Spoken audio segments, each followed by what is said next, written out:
Morgan Rogers à Chelsea, c'est la bombe qui est apparue ces derniers jours, ces dernières 24 heures.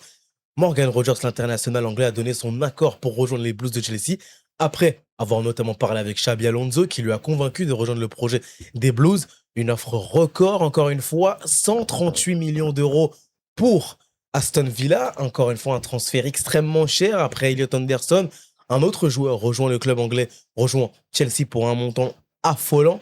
Avec moi, mon acolyte Tim, c'est comment? Ça va super et toi? Tranquillement? Ouais, on va parler d'un joueur que j'apprécie énormément, que je suis avec assiduité depuis 2-3 ans maintenant, ouais, quasiment 3 ans. Et honnêtement, on s'y attendait pas. On va pas se mentir, je pense qu'on aura l'occasion d'y revenir. Mais c'est une véritable bombe, que ce soit par rapport au prix et par rapport aussi au choix du club, par rapport en tout cas à ce qui était annoncé précédemment. C'était un joueur qui était sur on parlait énormément de Morgan Rogers cet été. Il y avait un départ qui avait été annoncé, potentiellement un départ vers Arsenal, qui était avec insistance intéressé par Morgan Rogers. Les Gunners avaient fait de Morgan Rogers leur priorité au poste d'ailier gauche.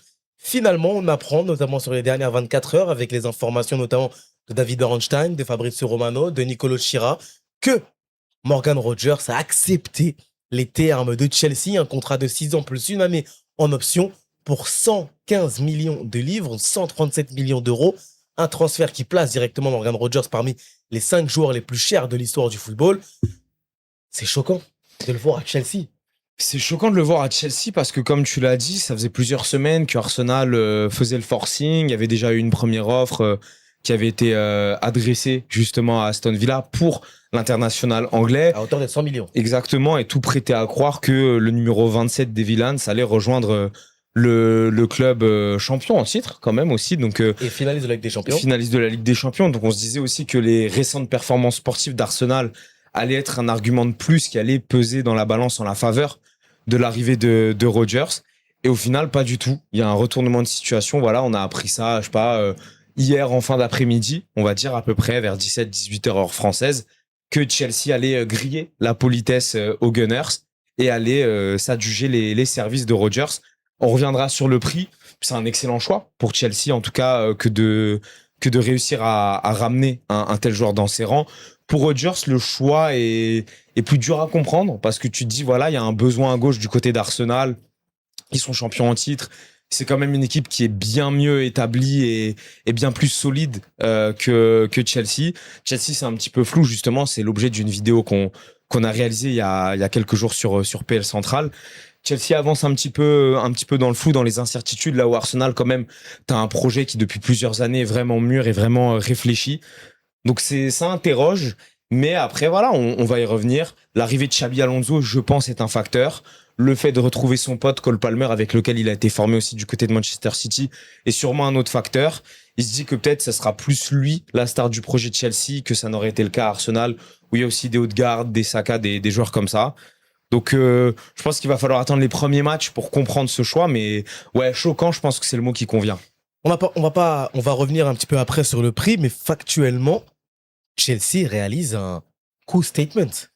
Ah, c'est un énorme statement parce que c'est l'un des plus gros prospects du football anglais, 23 ans. international aussi, exactement 23 ans. Il aura 24 ans le 26 juillet prochain. Passeur décisif face à l'Argentine en quart de finale. En demi-finale, pardon. en demi-finale pour Anthony Gordon. Et puis même, voilà, on le rappelle, il a quand même été élu PFA Young Player of the Year en 2025. 8 buts et 10 passes D en 24-25 avec Villa en PL. Cette saison, c'est 10 buts et 6 passes D, justement pour un peu la saison de la confirmation.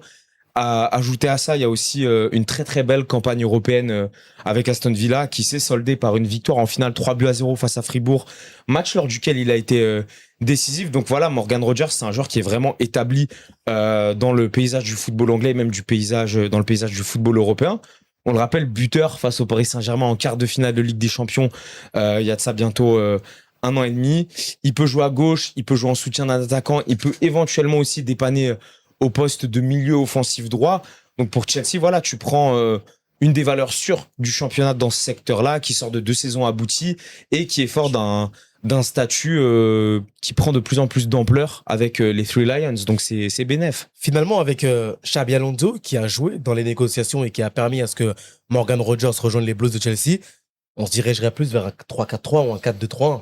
C'est possible. En tout cas, ça offre pléthore d'options à Xabi Alonso.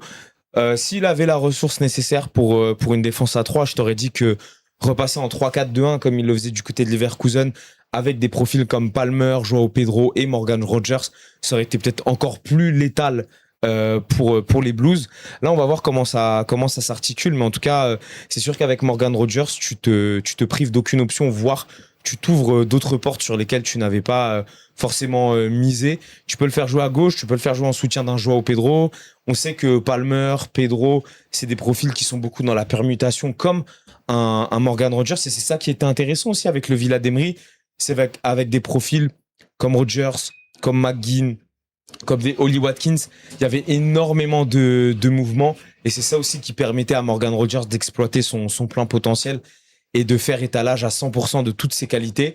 Donc là, voilà, si on est dans une configuration similaire, sans forcément se projeter sur un schéma tactique bien précis, bah, c'est du pain béni pour Xabi Alonso, c'est du pain béni aussi pour Morgan Rogers, parce que mine de rien, même si le club le plus en forme sur la saison écoulée, c'est Aston Villa et pas Chelsea, le club le plus prestigieux et qui te permet quand même en termes de trajectoire de carrière de passer un cap entre les deux, bah, ça reste Chelsea mine de rien.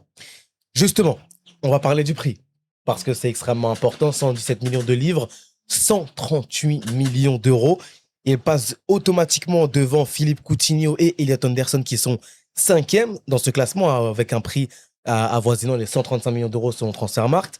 Donc il est juste derrière Alexander Isak à 145 millions d'euros, derrière Ousmane Dembélé à 148 millions d'euros et derrière Kylian Mbappé à 180 et Neymar à 222 millions d'euros. C'est surpayé malgré la qualité du joueur et le côté, oui, c'est un transfert intra-PL, mais c'est surpayé. Forcément que c'est surpayé. Après, il y a des facteurs qui l'expliquent.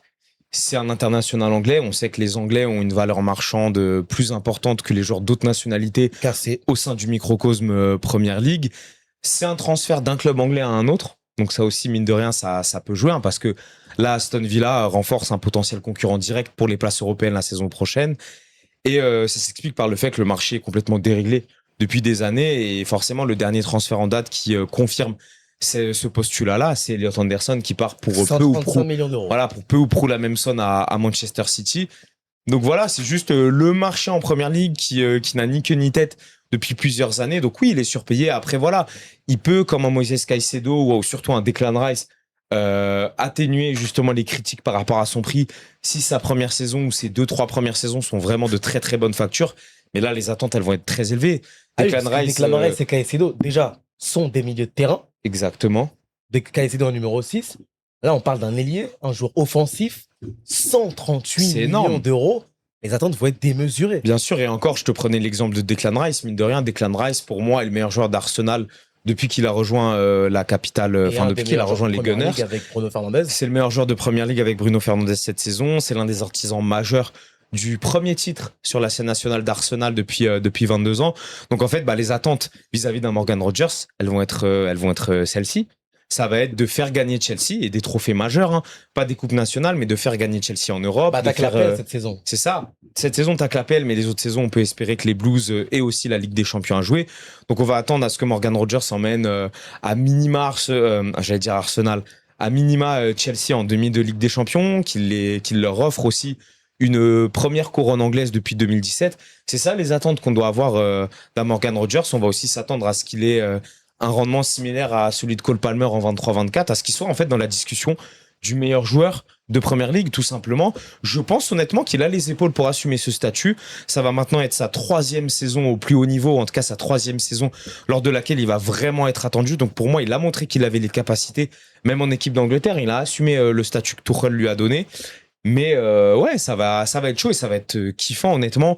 Encore, on avait déjà beaucoup d'attentes en fait vis-à-vis de ce Chelsea 26-27 et avec le transfert et l'arrivée d'un Morgan Rogers, ça va être encore plus kiffant en tant que supporter, même si on supporte pas Chelsea, de voir ce que les Blues vont être capables de proposer. Pas trop de pression là.